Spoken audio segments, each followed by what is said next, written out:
If tech had a hype week, this would be it.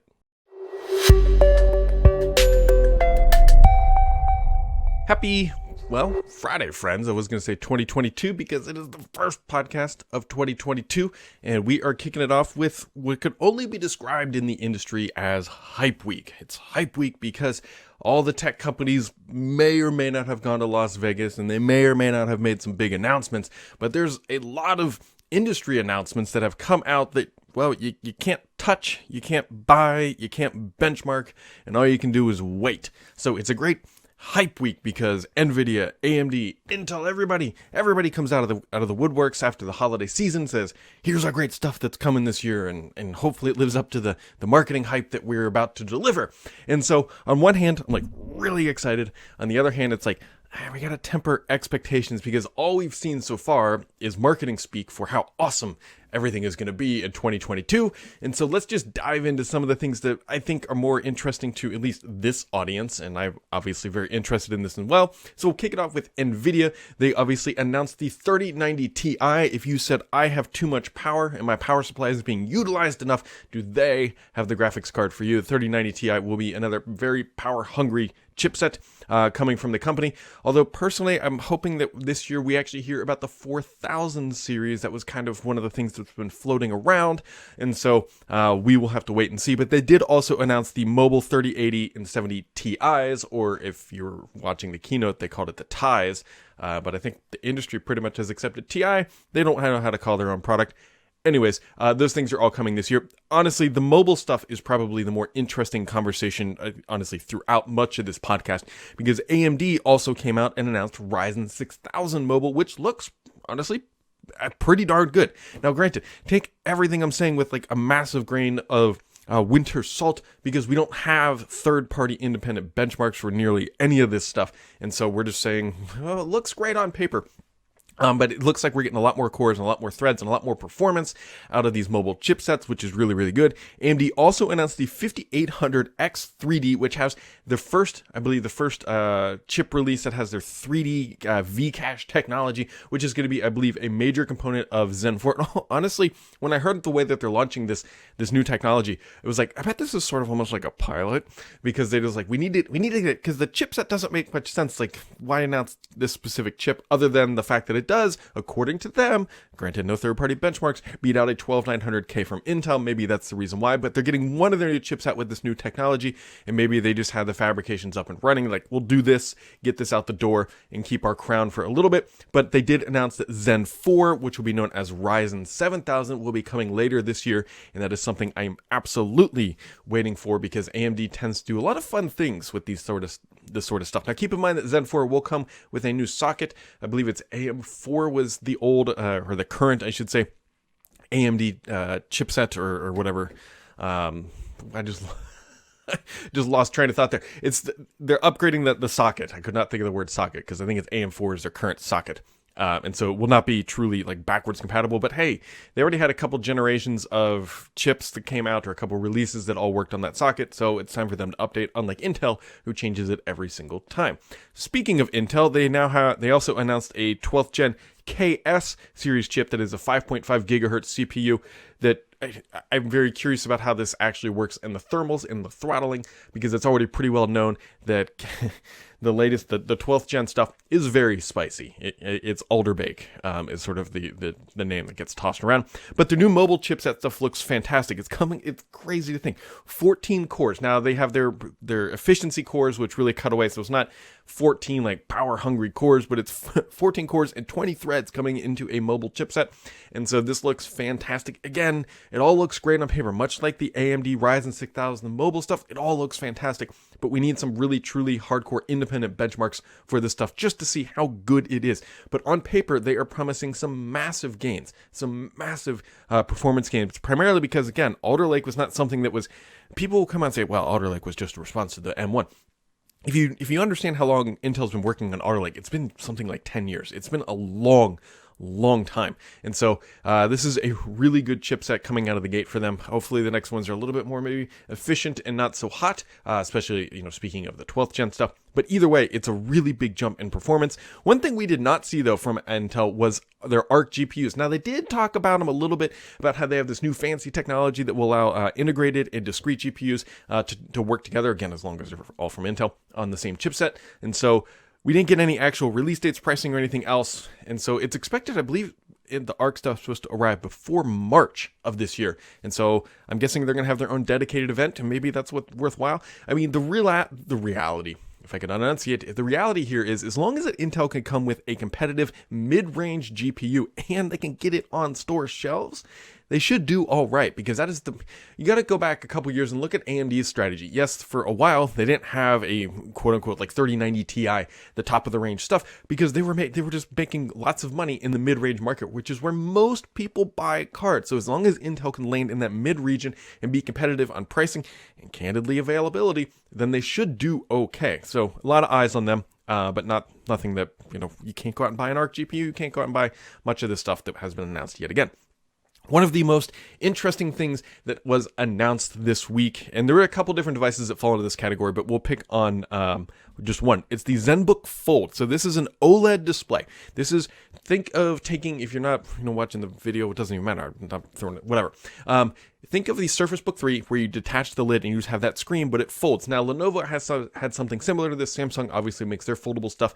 But here's what's really fascinating to me is, what OS is this stuff going to run? Now, it's going to be running Windows, but what? If you just throw vanilla Windows 11 on there, it doesn't make sense, I don't think, right? You can use touch on Windows 11, and it is okay. They increase the spacing and do some other funky things, but it's not really a touch-first design environment. And so what is this OS going to run? So there was a conversation on Twitter, and Rich Woods, who we used to work over at NeoWin, I've known him for years, he's been in the Microsoft community for a while, said that he heard that Microsoft just said, hey, OEMs, it's up to you to build the touch interface, which is, wait, what? That seems kind of crazy to me. It reminds me of when Android first launched and we had all these potential custom skins from everybody had their own skin. I think T-Mobile even had their own. Then there was the Google skin. Then there was the one everybody had their own skin on top. And it was honestly more sad than anything else, because companies would come out with a product and then just never update the UI after it shipped, and people bought it and then they were just never updated it. I will be very interested to see if companies actually do build out their own UI for these types of products. That's a pretty big uplift and a pretty big ask to say yeah, you can go build the stuff, but we're not going to support you with a touch-first environment. That's what supposedly Microsoft said to these guys. So we will see. Anyways, I'll be very curious to watch. I mean, these devices look fantastic. If somebody can truly create a foldable display that doesn't feel like one of those old resistive touch displays, could be massively interesting. And you can't ignore the Surface Neo, which was supposed to be in this arena using a UI that would make sense on those types of devices. So we'll find out. We'll find out where that goes. Not to leave Microsoft out of the CES conversation, but we will a little bit. They had an announcement in partnership with Qualcomm about custom chips for next-gen AR glasses. Now, we know Microsoft is already working on this type of stuff. They have HoloLens. That is one of the few things you can't go out and buy right now. And so clearly they're working with Qualcomm on chipsets that will work for these devices. Microsoft has been a pretty big proponent in the VR AR space. Remember, they still have the mixed reality headsets, and these things all fall in line with that category. We all expect them to eventually try to continue to shrink down HoloLens and bridge that gap with a true AR, VR, glasses, not goggles, if you will. And so this might be another step on that journey and towards getting them to that. Now, outside of CES, if you will, there is a new build of Windows out, and there's one minor change. It has an updated AltTab experience. Now, the blog post from Microsoft didn't actually have a picture of it, but Brandon LeBlanc, who works on the Microsoft team and the blog team, shared an image of it on Twitter with me. And I was like, man, this looks familiar. So right now, when you hit Alt-Tab in Windows 11 or 10, it's a full screen experience. It takes over the whole screen and you can see large windows and whatever. If you remember Windows 7, that Alt-Tab experience what they're testing out, it's with a small subset of insiders, is a AltTab experience that looks very similar to that. It doesn't take over the whole screen. It's almost like a little window in the middle, and you can quickly move between windows. I personally kind of like the Windows 7 experience. It's less visually jarring, if you will. And so they're testing that out, and I guess if they get enough positive praise, they'll maybe include it in the next version of Windows that ships next year at this point, as far as we know. And so that is what that looks like. If you don't follow me on Twitter and you don't want to, I don't blame you. Just go look up the Windows 7 Alt-Tab UI. It's a similar-ish like experience to that. Now, other things that I find fascinating for things that aren't right on the surface. So Google has announced that they're building some deeper integrations with Windows. Fast Pair is the thing that's come out. Text, messaging sync, nearby share have all been discussed as well. But here's what I find fascinating is that Google is suddenly now taking interest in making Windows work better with its mobile phones. Now, Microsoft has obviously gone pretty far down this initiative already with things like Your Phone, but then they announced that they're bringing the Android store via Amazon to Windows. And then that sort of launched off an initiative from Google being like, wait a minute, we don't want Microsoft maybe to own this. And so now we're not even hearing, Google said they're bringing Android games to Windows. And now all of a sudden they've got better integrations with their phones. And so, it almost feels like a Cold War, if you will, between Microsoft trying to integrate Android into Windows and now Google trying to integrate Android into Windows. And both these companies are competing to see who can be pretty much the de facto player when it comes to integrating these services. Like, should you use Google services to integrate into Windows, or should you use Microsoft service to integrate Android into Windows? Who knows? The only thing that I can really tell you is that the consumer typically wins when two massive giants like this are competing. And that's sort of the vibe that I'm getting between Google and Microsoft right now, which is, I think is fantastic. So I'm super looking forward to that. And anyways, on to the gaming news of the week. So there's some things going on. This one kind of sounds amazing. Rainbow Six Extraction is coming to Xbox Game Pass on day one. Now, the reason why, obviously, this is a big deal. This is an Ubisoft title. So Ubisoft putting something into Game Pass is a big deal. And the fact that it's also happening on day one means we have another third-party developer, a big third-party developer, utilizing Game Pass as a launch platform, which is a big deal because there's obviously ramifications for monetary. You're probably going to get less sales, but you're going to get more users. And so I have a theory on some of this stuff. On games that depend on large multiplayer audiences,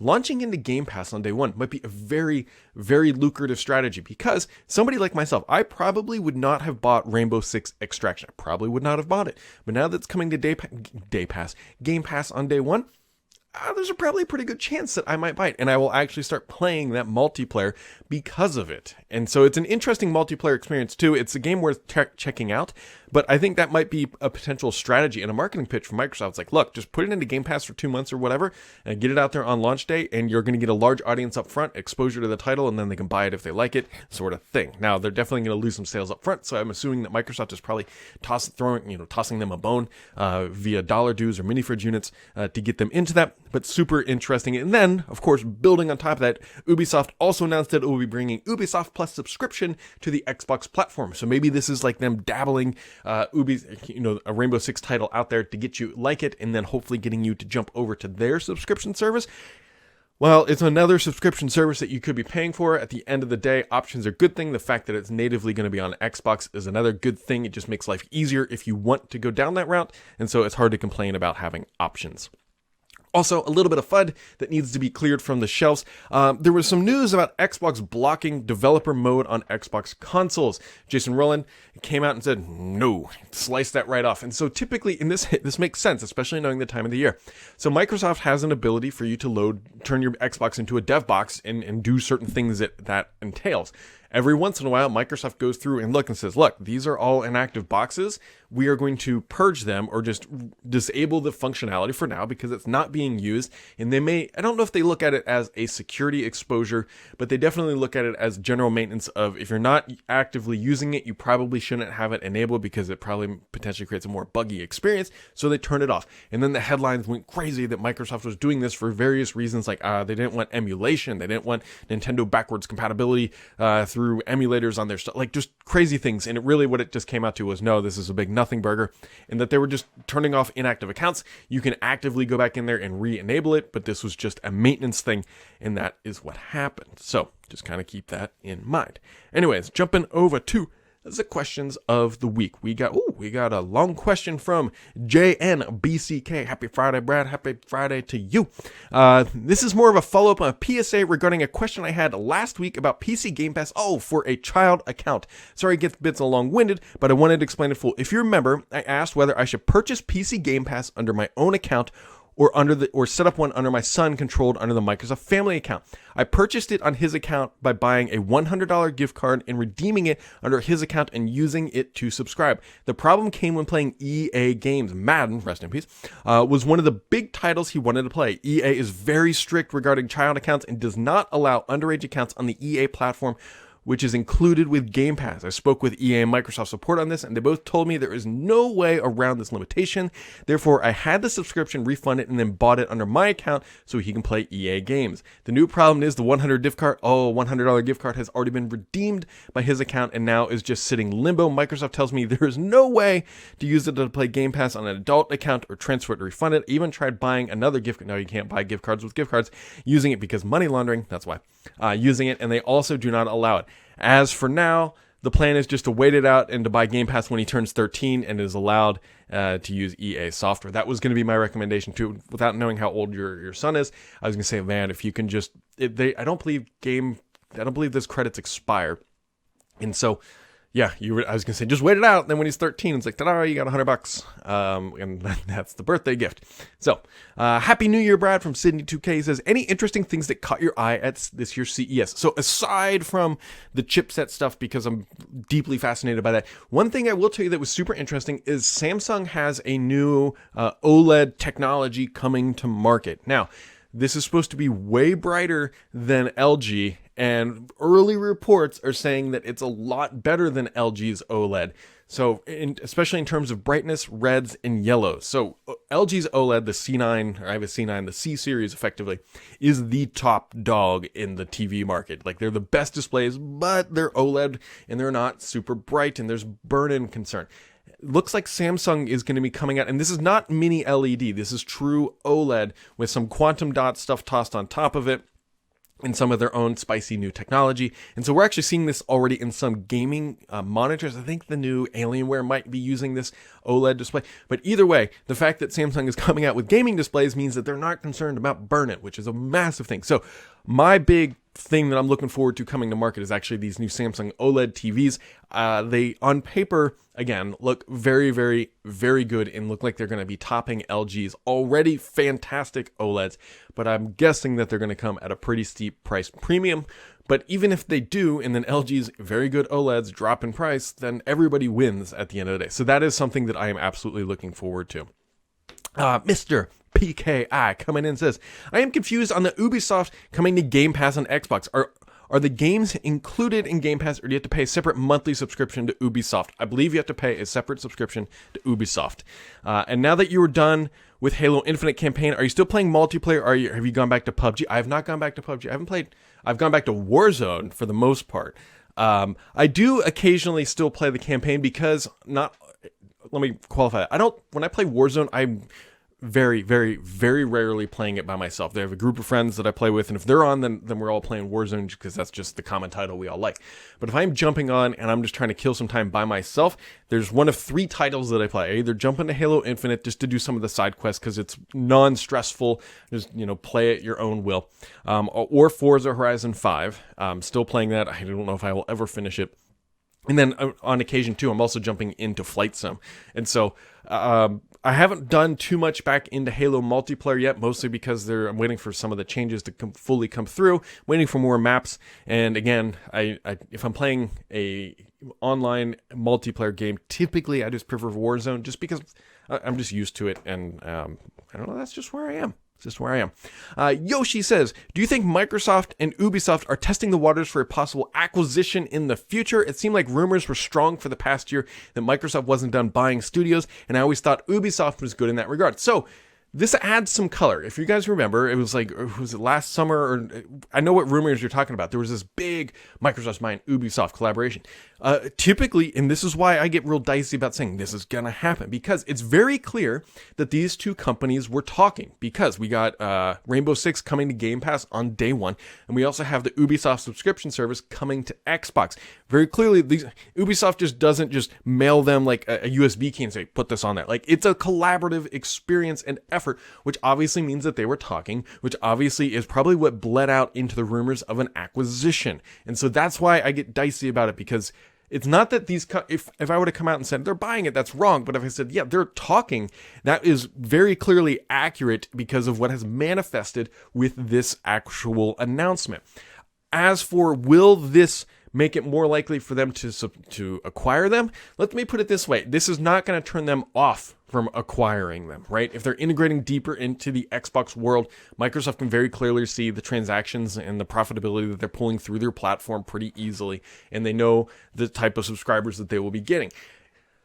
That being said, I don't know if it necessarily means that they're going to acquire them, but it definitely doesn't hurt that potential narrative. But at the same time, Ubisoft is pretty large, so I don't know if Microsoft is willing to do that large of an acquisition yet again. Obviously, they're still working through the Bethesda stuff, and I don't mean like financially. They've already paid out for that, but they're still getting those processes and games integrated into a pipeline experience inside of the world of Microsoft. So I don't think it's a bad thing, like in the world of acquisitions, by any means at all. So there you go, guys. That sort of wraps up the first week-ish, if you will, of 2022. We had CES coming out gangbusters and announcing a lot of stuff, and hopefully everybody's staying happy. Hopefully everybody's staying healthy, and I can't wait to talk to all of you right back here next time.